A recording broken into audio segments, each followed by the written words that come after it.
Nous recevons dans nos studios à Bruxelles l'ambassadeur russe auprès de l'Union européenne, Vladimir Tchizov, pour évoquer la destruction d'un avion russe par l'armée turque. Monsieur l'ambassadeur, merci d'avoir accepté notre invitation.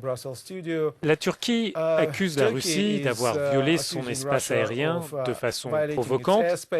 Quelle part de responsabilité la Russie est prête à reconnaître?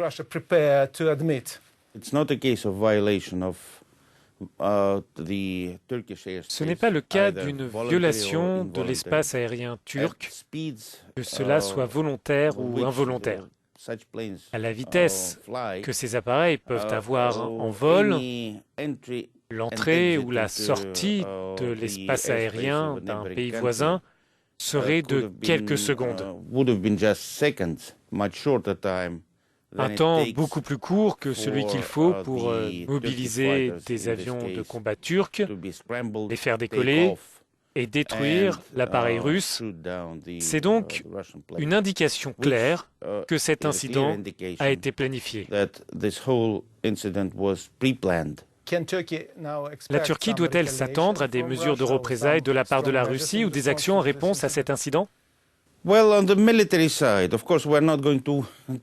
évidemment, d'un point de vue militaire, nous n'allons pas déclarer la guerre à la Turquie, mais les prochaines opérations aériennes des forces russes en Syrie seront plus lourdement protégées. La Russie recommande déjà à ses ressortissants de ne plus se rendre en Turquie.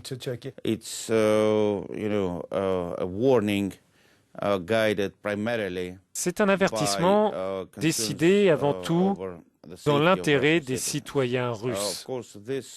Bien évidemment, cet incident, cette provocation de la part de la Turquie aura certainement un impact négatif sur les relations bilatérales.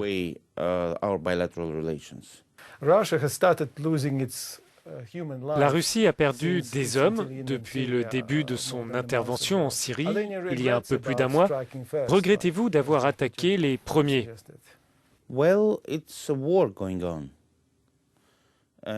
C'est une guerre qui se déroule actuellement. Malheureusement, des personnes, particulièrement des militaires, sont tuées. C'est évidemment un événement tragique. Nous avons perdu un pilote, l'un des deux membres de l'équipage à bord du bombardier Su-24, ainsi qu'un de nos marins. Il y a eu aussi plus tôt les passagers d'un vol détruit a priori par une bombe au-dessus du Sinaï.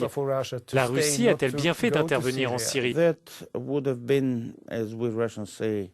Cela aurait été, comme on le dit en Russie, la philosophie de l'autruche. Autrement dit, cacher sa tête dans le sable et croire que cela ne ferait aucun mal. Parce que le fléau du terrorisme international est omniprésent et nous savons tous, par exemple, que près de 2000 citoyens russes se battent en Syrie aux côtés du groupe État islamique ou d'autres groupes terroristes.